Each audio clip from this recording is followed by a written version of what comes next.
Assalamualaikum warahmatullahi wabarakatuh. Bismillahirrahmanirrahim. Di daerah Pati, tepatnya di Kajen, ada seorang wali bernama populernya adalah Simbah Ahmad Mutamakin. Perlu kita ketahui di sumber Wikipedia, Ahmad Mutamakin itu lahir dengan nama Sumo Hadi Wijaya, dengan nama populer Ki Cebolek. Lahir tahun 1645, wafat tahun 1740 Masehi. Berarti sangat dimungkinkan bahwa Mutamakin itu adalah nama gelar, di mana beliau dalam kewaliannya, maqamul walayahnya mencapai derajat tamkin. Kita tahu seorang ulama sufi, Abdul Karim ibn Hawazin al-Kushairi, dalam karyanya Ar-Risalatul Kushairiyah di halaman 79, bahwa makom tamkin itu makom di mana seorang wali diberikan makanah. Makanah itu kemampuan atau kekuatan. Makom tamkin dibagi menjadi dua. Ada makom tamkin yang tidak dijangkau oleh manusia, mala sabila ilaih, tidak ada jalan menjangkaunya, seperti diisyaratkan dalam hadis di dalam Sahih Muslim. Yang pertama dalam kitab Ar-Risalatul Kushairiyah, mengutip hadis Sahih Muslim di dalam hadis nomor hadis 6900, di mana ada seorang sahabat Nabi SAW bernama Handalah al-Asadi. Beliau merasakan bahwa dirinya itu munafik, karena ketika di depan Nabi SAW, Nabi sedang menyampaikan tentang neraka dan surga, maka dirasakan neraka dan surga itu di hadapan mata saudara Handalah al-Asadi. Tetapi Handalah al-Asadi setelah keluar dari majlis Nabi, kembali sibuk mengurus keluarga, al-azwaj mengurus para istri, al-aulad mengurus anak-anaknya, wad-dai'at mengurus pekarangannya, fanasina kasiran, maka kita banyak lupa neraka, lupa surga. Dan ini dirasakan oleh Handalah al-Asadi, terasa munafik. Karena apa? Hatinya tidak sama ketika di depan Rasulullah SAW dan setelah pergi meninggalkan majlis Nabi SAW. Apa sabda Nabi SAW tentang perasaan kejiwaan Handalah al-Asadi yang merasa dirinya munafik? Karena dalam beberapa waktu lupa neraka, lupa surga. Kata Rasulullah sallallahu alaihi wasallam, in lau tadumuna, sesungguhnya perkara, lau tadumuna ala ma takununa indi, jika kalian mampu melanggengkan apa kondisi kalian ketika di sisiku, ketika di majlisku, wa fid dzikri, dan ketika berzikir kepada Allah, mengingat neraka, mengingat surga, bisa stabil demikian tanpa mengingat keluarga, tanpa mengingat istri, tanpa mengingat pekarangan, perkebunan, la safahatkumul malaikah, tentunya kamu sekalian akan bisa berjabatan tangan dengan para malaikat. Ala furusikum, ketika kalian di tempat tidur, wa fi turuqikum, dan ketika kalian di jalan-jalan. Walakin ya Handalah, dan tetapi wahai Handalah, sa'atan wa sa'atan, sewaktu-waktu, tentu manusia lupa, tidak mengingat sama sekali surga, tidak mengingat sama sekali neraka, karena disibukkan memperhatikan istri, anak, tempat ekonomi, dan sebagainya. Itu makom tamkin, mencapai tingkat tinggi, lupa dari semua, tidak mengingat duniawi sama sekali. Itu sulit dijangkau oleh umumnya manusia. Mala sabila ilaih. Ini makom tamkin yang pertama.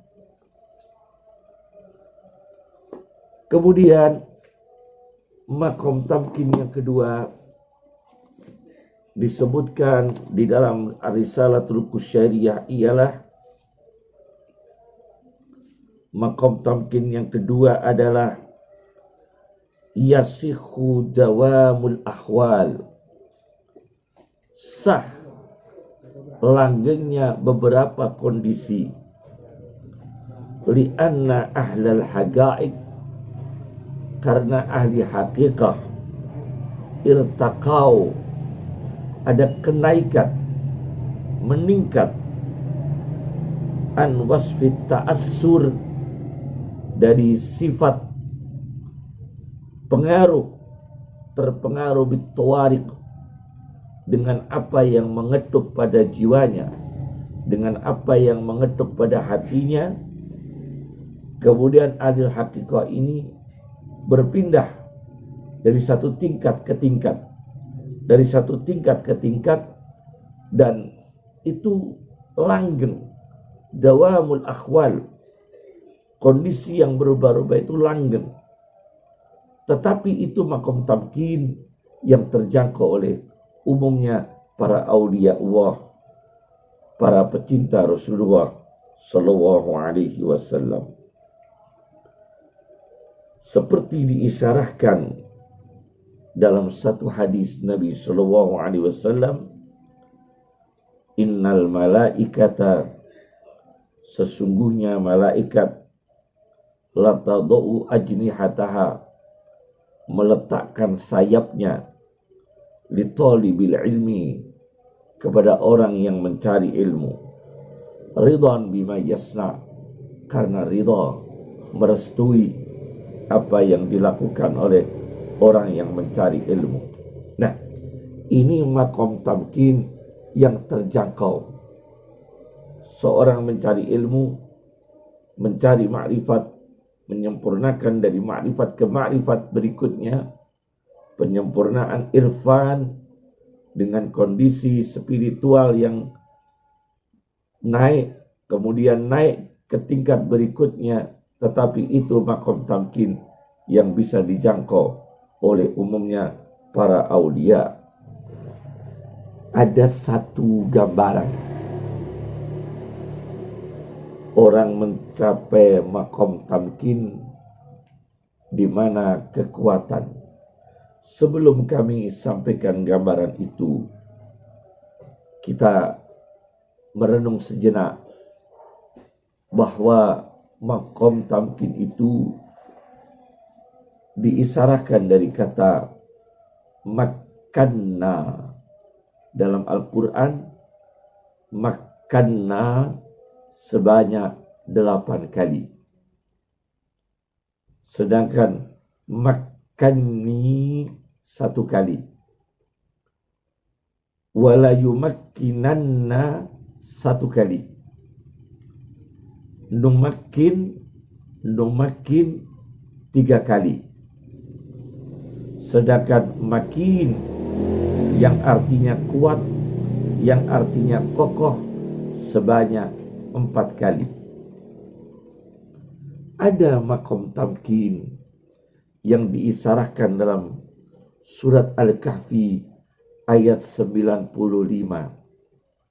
di mana Dzulqarnain menyatakan, qala ma makkanni fihi rabbi khairun. Apa yang diberikan maqam tamkin oleh Tuhanku kepada diriku, kekuatan, kekokohan, makanah, kemampuan, ma makkanni fihi rabbi, yang diberikan kepada aku dari Tuhanku, khairun, itu lebih baik. Nah, berarti Dzulqarnain mencapai maqam tamkin. Simbah Ahmad Mutamakin yang luar biasa itu juga mencapai maqam tamkin. Kewaliannya mencapai maqam tamkin yang sangat luar biasa. Digambarkan orang-orang yang mencapai maqam tamkin, yaitu kekokohan, kekuatan. Abu Nu'aim Al-Asfahani di dalam kitabnya Hilyatul Awliya wa Tabaqatul Asfiya jilid 2 halaman 179,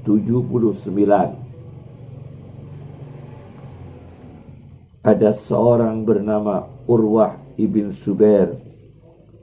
Suatu ketika Urwah bin Zubair ini kakinya sakit dan diamputasi, dipotong dalam keadaan puasa.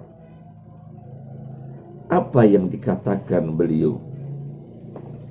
Allahumma innahu kana li atrafun arba'ah. Ya Allah, sesungguhnya perkara kami memiliki 4 organ, kaki 2, tangan 2. Fa'akhotta wahidan, setelah diamputasi engkau ambil 1 ya Allah, engkau ambil 1. Wa abqaita salasatan, dan engkau sisakan yang 3. Falakal hamdu, segala puji bagimu ya Allah. Maqam tamkin, keadaan kakinya diamputasi, memuji kepada Allah subhanahu wa ta'ala. Kemudian Urwah bin Zubair ini mempunyai anak yang paling tua, masuk di satu kandang binatang ternak. Istablad dawab, masuk pada kandang binatang ternak. Farafasad hudabatun, maka anaknya Urwah bin Zubair ini yang paling tua ditendang, disepak oleh binatang ternak. Faqatalathu, menyebabkan kematiannya. Apa kata beliau? Beliau mengatakan, wa kana li banuna arba'ah. Ya Allah, kami memiliki 4 anak laki-laki. Fa akhadta wahidan, engkau ambil satu, mati satu. Wa abqaitan li salasatan, dan engkau sisakan 3. Falakal hamdu, maka segala puji bagimu. Ini makom tamkin, orang yang diberikan mental yang kuat, diberikan mental yang kokoh. Kemudian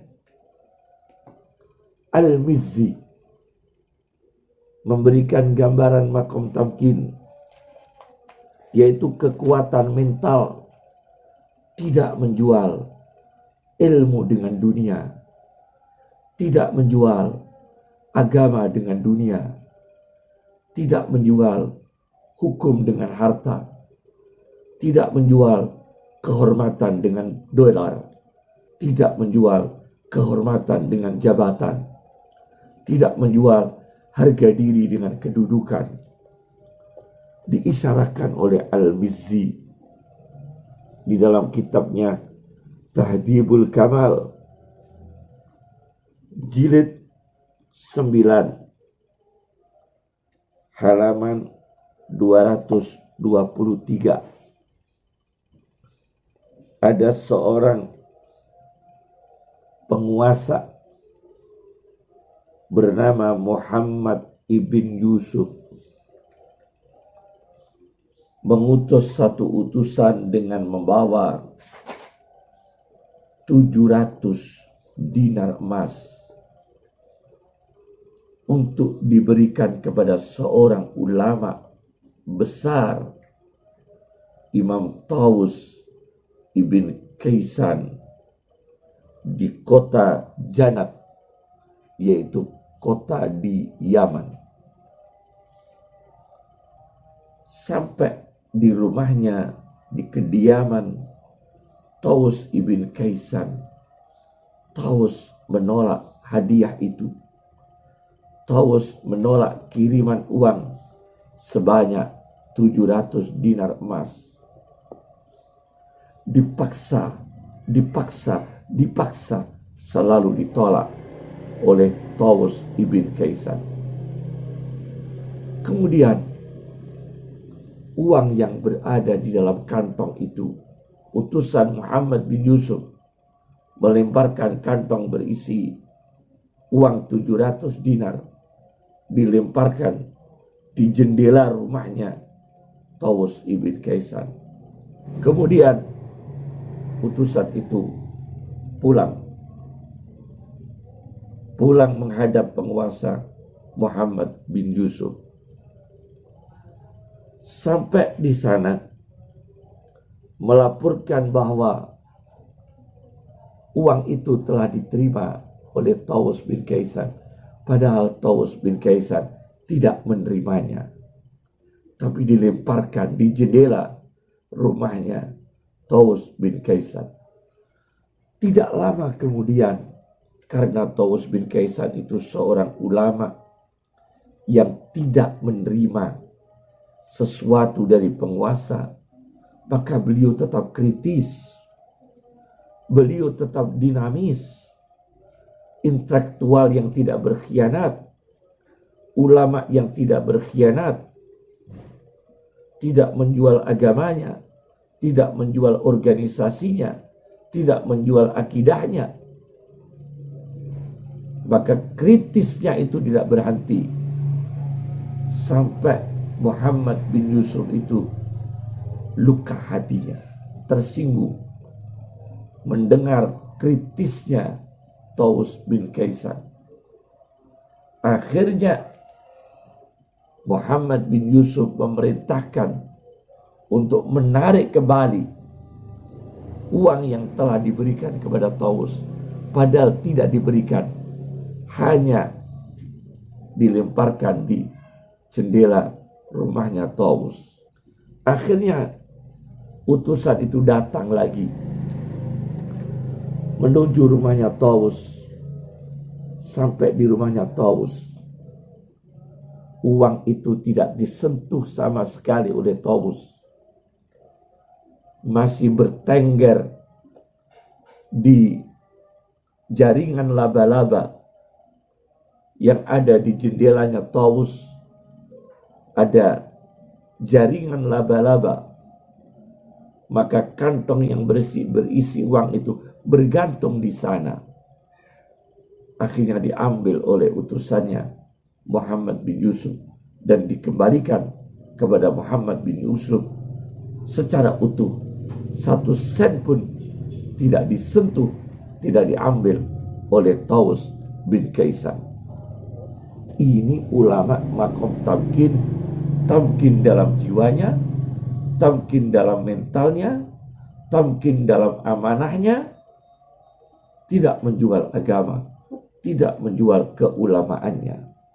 Ini diisyaratkan dari nama mutamakin, yaitu gelar seorang waliullah di kajian bernama Simbah Mutamakin. Kami dulu waktu studi tafsir dengan ayah saya, Kiai Haji Mansur Khalil, kami mengaji waktu itu. Beliau mengatakan kepada kami bahwa kegemaran Mbah Mutamakin kajian ialah tafsir Al-Baghawi atau tafsir Ma'alimut Tanzil. Ini tafsir kegemaran Simbah Mutamakin kajian. Saya baca makom tamkin yang digambarkan oleh Al-Baghawi, bahwa manusia itu kalau mencapai makom tamkin tidak pernah mengkutuk zaman, tidak pernah mencaci zaman. Rasulullah SAW bersabda di dalam hadis riwayat Al-Baghawi, jilid 5 tafsir Al-Baghawi Ma'alimut Tanzil halaman 127, Rasulullah SAW bersabda, la yasubba ahadukum ad-dahra, jangan sekali-kali di antara kamu sekalian mencaci, melaknat, mengkutuk, memaki zaman. Fa inna allaha huwa dahru, maka sesungguhnya Allah lah yang menciptakan zaman. Maka sesungguhnya Allah lah menciptakan zaman. Maka makom tamkinnya seorang wali dalam kondisi apapun, dia tidak pernah mencaci zaman, tidak pernah mengkutuk zaman. Dia jaga lisannya, dia jaga mulutnya, dia jaga hatinya, tidak mengeluh, tidak keluh kesah. Itu makom tamkin para mutamakin di sepanjang zaman. Cukup. Assalamualaikum warahmatullahi wabarakatuh.